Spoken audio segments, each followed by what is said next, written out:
¿Cómo están, amigos de RPP Noticias en sus plataformas informativas? Esta es nuestra cobertura El Poder en tus Manos. Estamos justamente con esta serie de notas proyectándonos al proceso electoral del año 2021. Estamos ya entrando a la parte final. Y un tema que fue clave, creo yo, en el Congreso de la República en estas últimas horas ha sido la aprobación en segunda votación de la reforma constitucional que impide a sentenciados en primera instancia postular a cargos públicos de elección popular. Estamos con el doctor Luciano López, un destacado abogado constitucionalista, quien siempre, por supuesto, nos acompaña para diversos temas. Y este, creo yo, es de suma importancia, desde el punto de vista, obviamente, constitucional. Doctor, ¿cómo está usted? Bienvenido a El Poder en tus Manos. Gracias, Carlos. Muchísimas gracias y felicitaciones por este nuevo espacio. Gracias a usted por atendernos. A ver, para que la gente lo entienda, ¿por qué es importante la aprobación de esta reforma constitucional con miras a los próximos comicios generales y básicamente con relación a la calidad de las personas que vamos a elegir? Bueno, porque de alguna manera esta reforma constitucional lo que está buscando, o al menos la finalidad de esta medida, es procurar que las personas que lleguen a ocupar estos cargos que son fruto de elección popular, como es los cargos parlamentarios fundamentalmente, no estén pues adoleciendo de alguna condena penal. Porque en realidad, como la gente podrá recordar, esto tiene relación de alguna manera con la famosa inmunidad parlamentaria, ¿no? Es decir, muchas personas o candidatos buscaban prácticamente lograr una curul como una suerte de un ampay me salvo, ¿no? Si me permiten la expresión, es decir, tratar de lograr la curul para inmediatamente quedar blindado de cualquier proceso penal que haya venido tramitándose contra él, y luego ya una vez en el cargo se dificulta, porque entonces comienzan los favores políticos para entonces no levantar la inmunidad parlamentaria. Entonces, en consecuencia, primero busca que no se busque el cargo como una cuestión de impunidad. En segundo lugar, busca entonces una mayor transparencia de las personas que procuren acceder a estos altos cargos de elección popular y de esa manera transparentar y limpiar un tanto la política. Esto, por si acaso, salvando un tanto la diferencia, existen medidas incluso un tanto más intensas, como por ejemplo en el caso de la carrera magisterial. En la carrera magisterial, por ejemplo, ya ha sido materia de control constitucional y no sé, por ejemplo, que algunos candidatos que quieran postular a la carrera magisterial no estén ni siquiera con procesos penales. Eso ya ha sido incluso cuestionado ante el tribunal y el tribunal lo ha declarado constitucional. Así es.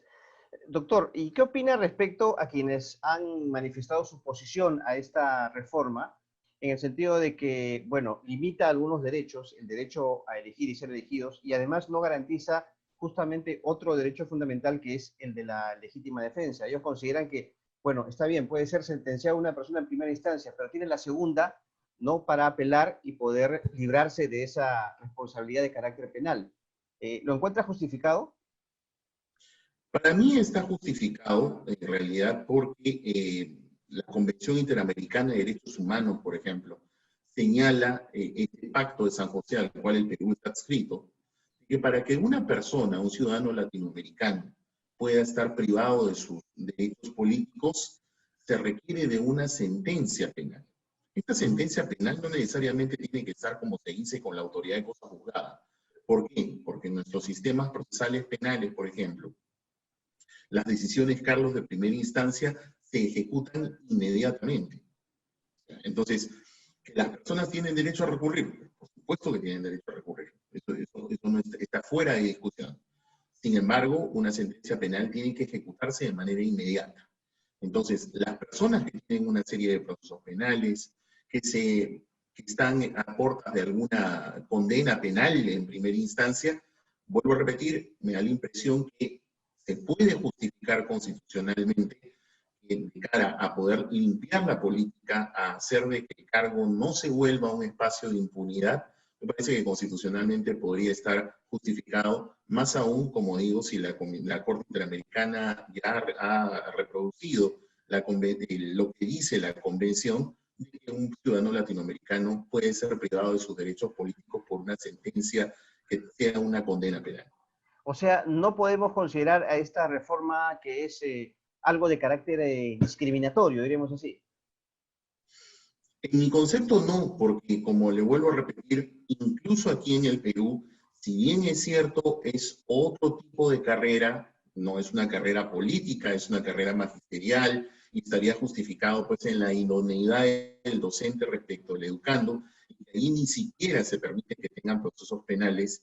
Sin embargo, acá también se persigue una finalidad pública, una finalidad constitucional, que es la transparencia del cargo, la idoneidad de la función pública. Es decir, de manera constitucional existen herramientas, me da la impresión, de sobra como para poder justificar la constitucionalidad y el buen puerto de una medida como esta. Y cabe, doctor, la posibilidad de que, proyectándonos hacia abril del 2021, las fuerzas políticas que se opusieron justamente a esta reforma puedan, de alguna manera, presentar una acción de inconstitucionalidad para que no entre en vigencia en las elecciones del 2021.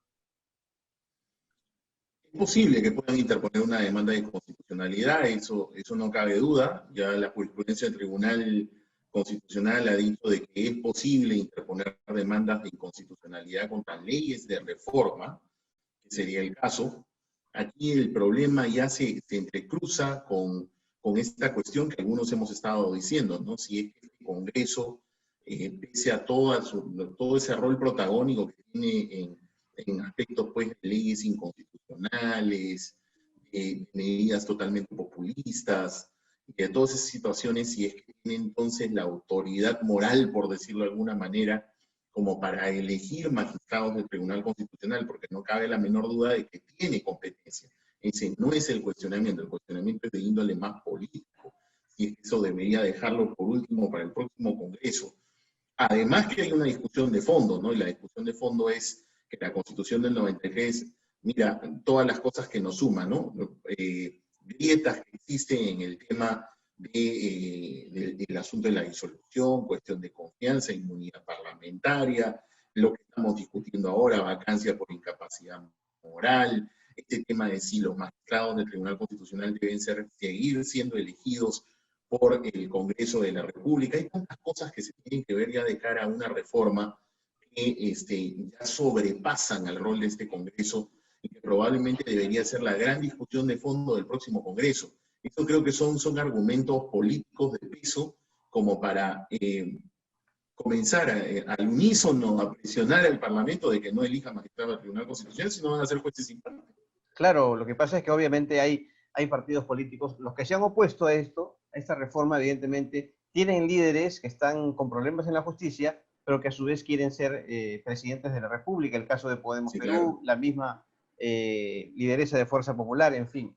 Pero doctor López, aparte de esta reforma, ¿qué otros aspectos podrían agregarse en cuanto a aprobación en el Congreso para que, diríamos, la calidad de los elegidos sea la que todos esperamos? Mira, creo que el retorno a la bicameralidad, Carlos. O sea, nos ha demostrado la figura de la Cámara Única, esa supuesta eficiencia que fue lo que vendieron, lo que vendió el fujimorismo en la, entre comillas, gran reforma de la Constitución del 93, de que con una Cámara las leyes podían ser más dinámicas. Sí, correcto, pero ¿a qué costo?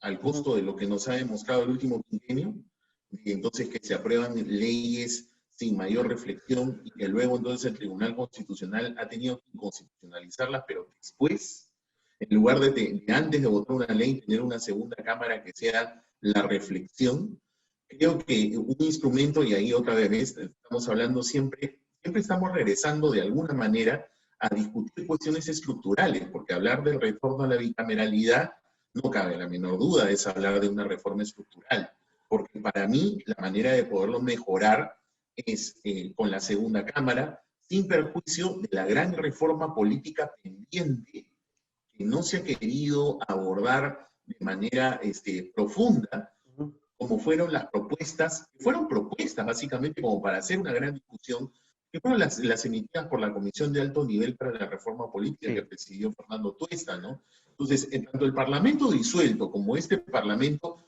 no han querido incluirlo, esa es la verdad. Entonces, hay allí un tema en donde la reforma política tiene que ir de cajón porque si no, ¿cómo mejoras la representación a través del funcionamiento de los partidos políticos?